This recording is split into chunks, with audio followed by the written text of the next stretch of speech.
अस्सलाम वालेकुम। आज हम पार्शियल फ्रैक्शन को डिस्कस करेंगे। उसके वेरी बेसिक कॉन्सेप्ट को हल किए बगैर, समझे बगैर हमारे जो एमसीक्यूज होंगे पार्शियल फ्रैक्शन के वो सॉल्व नहीं हो पाएंगे। उसके बाद क्लास 10th के जो बैक साइड एक्सरसाइज एमसीक्यूज हैं उनको हल करेंगे। जैसा कि आपको मालूम है कि कोई भी वैल्यूज़ जो एक दूसरे के साथ डिवाइड हो रही हूँ हम उनको कहते हैं फ्रैक्शन, और वो कम्प्लीटली एक दूसरे के साथ डिवाइड ना हो। आपको वेरिएबल का भी पता है, जिस तरह X Y G A B C D, इनको वेरिएबल और खाली वैल्यूज जो 5 6 7 8 9 10 11 12 इनको हम कहते हैं कांस्टेंट टर्म्स। अगर मेरे पास किसी भी इक्वेशन में मेरे पास एक वेरिएबल है और एक कांस्टेंट है तो उसको मैं पॉलिनोमियल कहता हूँ। ठीक है, ये बेसिक कॉन्सेप्ट है, इसका आपको इल्म होगा।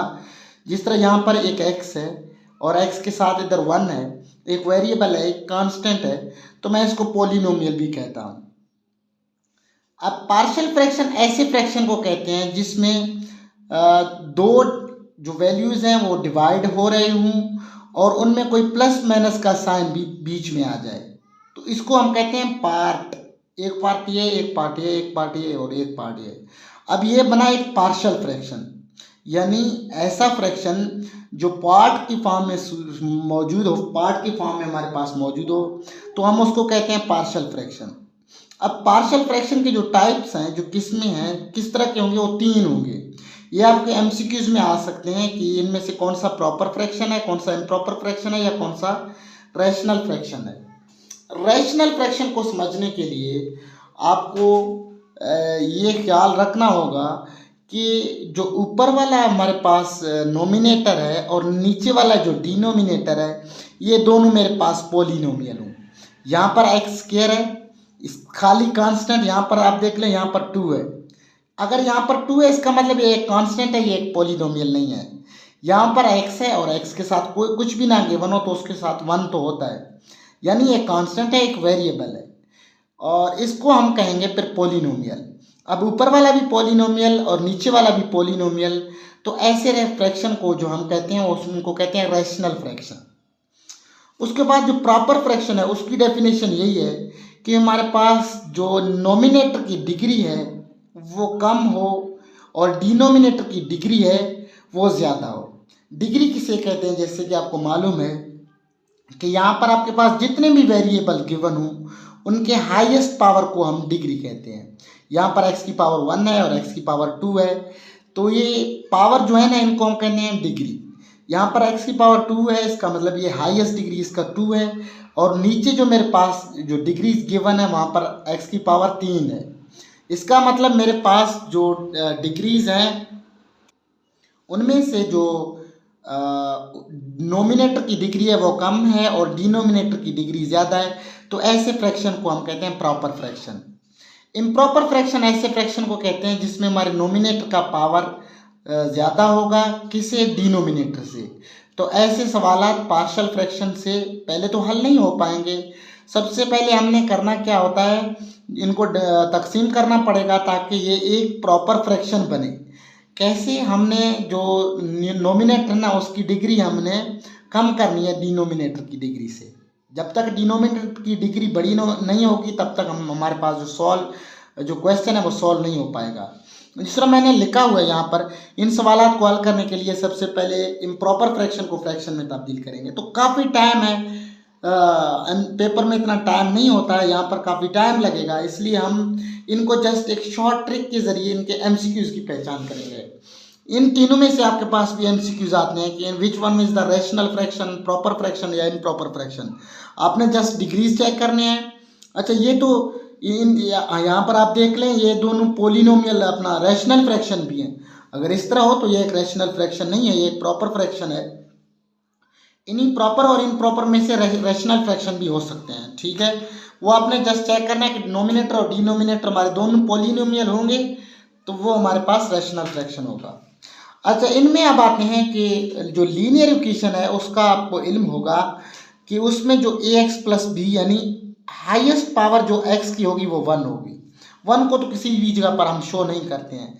ऐसे इक्वेशन को हम कहते हैं लीनियर इक्वेशन, यानी x की पावर 1 ही होगी, इसके अलावा कुछ नहीं। जहाँ पर x की जो वैल्यू होगी वो पावर जो होगी वो 2 होगी, तो उस इक्वेशन को हम कहते हैं क्वाड्रेटिक इक्वेशन। यहाँ पर मैंने लिख लिए हैं, देख लो, एक लीनियर इक्वेशन लिखा है x+3 x+4, ये एक लीनियर इक्वेशन है। और यहाँ पर आप देख लें, क्योंकि ये दोनों जो वैल्यूज़ हैं आपस में मल्टीप्लाई हो रहे हैं, तो यहाँ पर मेरे पास एक क्वाड्रेटिक इक्वेशन गिवन है। ये टोटल जो था ये मेरे पास एक लीनियर इक्वेशन, और इसमें अगर एक में भी x की पावर 2 आ जाए तो इस इक्वेशन को हम कहते हैं क्वाड्रेटिक इक्वेशन। अब अगर हम थोड़ा सा फार्मूलेज की बात करें तो ये जो फार्मूले होंगे, इनमें जो शॉर्ट ट्रिक मैं बताने जा रहा हूँ वो ये है कि पार्शियल फ्रैक्शन के जितने भी एमसीक्यूज आएंगे उनमें दरमियान में आपके पास सारा प्लस का साइन यूज होगा। ये आपने ध्यान रखना है। शॉर्ट ट्रिक नंबर 1 आपके पास आया, ठीक है। अगर शॉर्ट ट्रिक आपके पास जितने भी आपके पास फार्मूलेज गिवन हों उनमें एमसीक्यूज में बीच में यहाँ पर दो पार्ट के बीच आपके पास हमेशा प्लस का साइन आएगा। अगर दो पार्ट के बीच माइनस का साइन आ रहा है तो उसको आप वहीं से एलिमिनेट करें। यानी हो सकता है आपके पास ऑप्शन सी में माइनस का साइन यहाँ पर मौजूद हो तो आप सी को डिलीट कर दें, क्योंकि ये आपका ऑप्शन हो ही नहीं सकता। शॉर्ट ट्रिक नंबर 1 ये हो गया। उसके बाद देखिए, इनमें से जो मैंने फार्मूलेज बने वो ज़्यादातर यही फार्मूलेज बनते हैं, ये 3 बनेंगे। इन्हीं 3 फार्मूलेज में से जो है ना आपके सवालात पूछे जाएंगे। आपको इस तरह एक क्वेश्चन दिया जाएगा, उसमें कहेंगे कि इसको जो है ना आप पार्शियल फ्रैक्शन में जो पार्शियल फ्रैक्शन का फार्मूला है उसमें आप लेकर जाएं। अब यहाँ पर मैं क्लास 10th के जो बैक साइड के एक्सरसाइज एमसीक्यूज हैं, अगर मैं उनको वहाँ पर उठा कर देख लूँ आपके सामने, ये मेरे पास क्लास 10th के बैक साइड के एमसीक्यूज हैं। ये वही चीज़ें जो मैंने आपको समझाई हुई हैं, ये यहाँ पर उर्दू में लिखी हुई हैं, लेकिन मैंने वहाँ पर इंग्लिश में बताया और पेपर में इंग्लिश में आएंगे, उर्दू में आना उनका मुश्किल है। अब यहाँ पर आप देख लें, ये x+2 है और यहाँ पर x+3 x+4। मेरे पास नीचे जो है ना ये एक लीनियर इक्वेशन बना, मेरे पास नीचे एक लीनियर इक्वेशन है, कोई भी क्वाड्रेटिक इक्वेशन गिवन नहीं है। तो आपने करना क्या है, ये जो ऊपर वाला है ना इसको आपने इग्नोर करना है, इसको कुछ नहीं लिखना है इसका। यहाँ पर हम सब लिखेंगे a और b। अब इस वैल्यू को अगर मैं a कहूँ, मेरे पास क्योंकि दो वैल्यू बन रहे हैं, मेरे पास एक ये बना एक ये बना, ये बने a और b। इसके ऊपर a लिखता हूँ, इसके ऊपर b लिखता हूँ। ये मेरे पास a x+3 प्लस b और x+4। इसमें अगर आप देख लें यहाँ पर माइनस का साइन गिवन है तो इसको मैंने यहाँ से एलिमिनेट किया। अच्छा, यहाँ पर जो bx+c ये क्यों गलत है वो आगे हम जब नेक्स्ट डिस्कस करेंगे तो आपको इसका इल्म हो जाएगा। क्योंकि मेरे पास आप खुद भी देख लें, यहाँ पर मेरे पास जो है ना पार्ट 2 गिवन है, तो जिस ऑप्शन में भी सी आ रहा है तो उसको आप पहले से एलिमिनेट करें। इस ऑप्शन में भी सी है, इस ऑप्शन में भी सी है, उनको आप लीड करें, उनको आप वहाँ से एलिमिनेट करें, उनकी कोई आने की ज़रूरत ही नहीं है। अब अगर नेक्स्ट में हम चलें तो इसमें आप देख लें x-1 x+7, यहाँ एक क्वाड्रेटिक जो इक्वेशन है वो आपको गिवन है, एक क्वाड्रेटिक इक्वेशन आपको दिया गया है। इस x-1 को आप इग्नोर करें, इसके आने की कोई ज़रूरत नहीं है, लिखने की कोई ज़रूरत नहीं है। अब यहाँ पर आप देख लें आपके पास फैक्टर कितने बन रहे हैं, एक तो x+7 है, एक x² + 9 है, ये एक क्वाड्रेटिक इक्वेशन है। x² + 9 को मैं इस तरह लिख सकता हूँ x+3 और x+3, क्योंकि नीचे जो हमने इनको पहले लीनियर इक्वेशन में लेके आना तभी हमारे पास जो क्वेश्चन है वो सॉल्व होंगे। लीनियर इक्वेशन में लाए बगैर ये क्वेश्चन सॉल्व नहीं होते हैं। इनको मैं लीनियर इक्वेशन में लेके आया हूँ। मेरे पास एक फैक्टर x+7 है और मेरे पास जो 2 है ना वो रिपीटेड बने x+3 x+3। इसका मतलब अब मेरे पास 3 वैल्यूज बनेंगे a, b और c। अगर आपके पास सिर्फ a और b गिवन है तो आप पहले उसको एलिमिनेट करें। यहाँ पर a और b गिवन है, इनको हमने यहाँ पर एलिमिनेट कर दिया, इनके आने की कोई ज़रूरत नहीं है। उसके बाद देखते हैं इस ऑप्शन को देख लें, यहाँ पर माइनस गिवन है इसलिए आप इसको भी यहाँ से ख़त्म करें।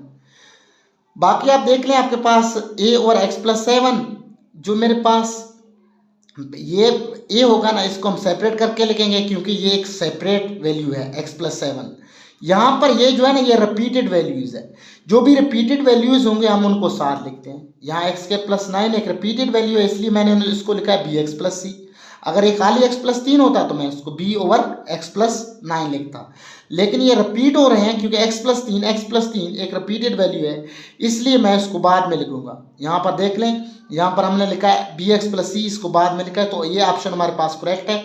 यहाँ पर ये ax+b लेके आ रहा है और मेरे पास जो ये x+7 है ये कोई रिपीटेड वैल्यू तो नहीं है, इसलिए इसको हम यहाँ से एलिमिनेट करते हैं। अब नेक्स्ट चलते हैं।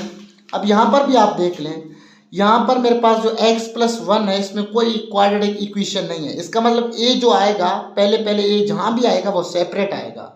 सबसे पहले तो आपने जहाँ पर आपको माइनस नज़र आए उसको ख़त्म कर दें। देखिए इसमें कोई भी माइनस वाला नहीं है, तो इसलिए मैंने इनमें से किसी को भी सेपरेट नहीं किया।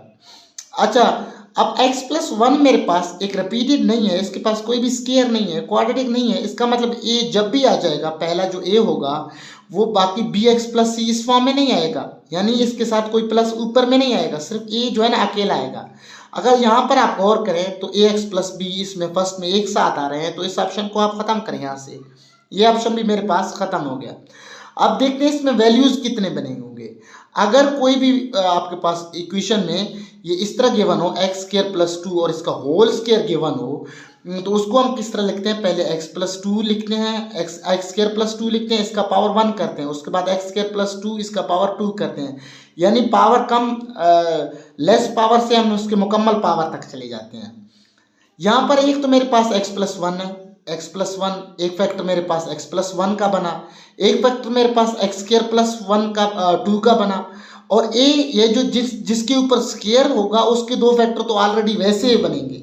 एक फैक्टर मेरे पास ये बना, एक फैक्टर ये बना और दो फैक्टर ये बने, ये टोटल 4 फैक्टर बने।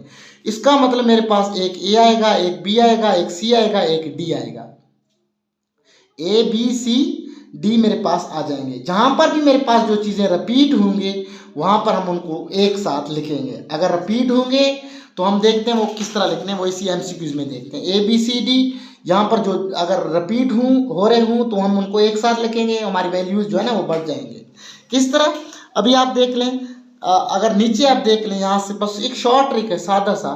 यहाँ पर इसने x का जो पावर है वो 2 नहीं लिखा, x का पावर 1 लिखा है, x का पावर 2 नहीं लिखा है। यहाँ पर x का पावर जो 2 है वो गायब है। इसका मतलब ये ऑप्शन हमारे पास डायरेक्ट एलिमिनेट हुआ। यहाँ पर इसने लिखा है x² + 2 की पावर 2 तो लिखा है, लेकिन x² + 2 की पावर इस तरह जो लिखना था x² + 2 की पावर 1 वो उसने लिखा ही नहीं है। इसका मतलब ये ऑप्शन भी हमारे पास ख़त्म। इस ऑप्शन को तो पहले ही हमने एलिमिनेट किया था, क्योंकि इसके यहाँ पर ax + b एक साथ आ रहा था, इसलिए इसको हमने यहाँ से ख़त्म कर दिया। जो 3 को एलिमिनेट करने के बाद हमारे पास जो ऑप्शन बाकी बचता है वो ये बन गया। यहाँ पर x+1 अकेला भी आ रहा है और x² + 2 का पावर 1 भी आ रहा है और x² + 2 की पावर 2 भी है। इसलिए हमने क्या किया कि इनको हमने जो ऑप्शन सी है वो हमने अपना आंसर जो है ना वो करेक्ट किया। अब यहाँ पर क्योंकि ये वैल्यूज रिपीटेड थे, x² + 2 ये क्वाड्रेटिक इक्वेशन था इसलिए हमने इनको साथ लिखा। यहाँ पर भी क्वाड्रेटिक इक्वेशन था इसलिए हमने यहाँ पर dx + e लिख लिया। इस तरह ये जो MCQs हैं उनको आपने अपना ज़ाया नहीं करना है। उम्मीद है ये लेक्चर आप लोगों को बेहतर अंदाज में समझ आया होगा। इतनी मेहनत करने के बावजूद हम आप लोगों के लाइक्स, सब्सक्राइब्स और जो है ना शेयर करने के मुंतज़िर हैं।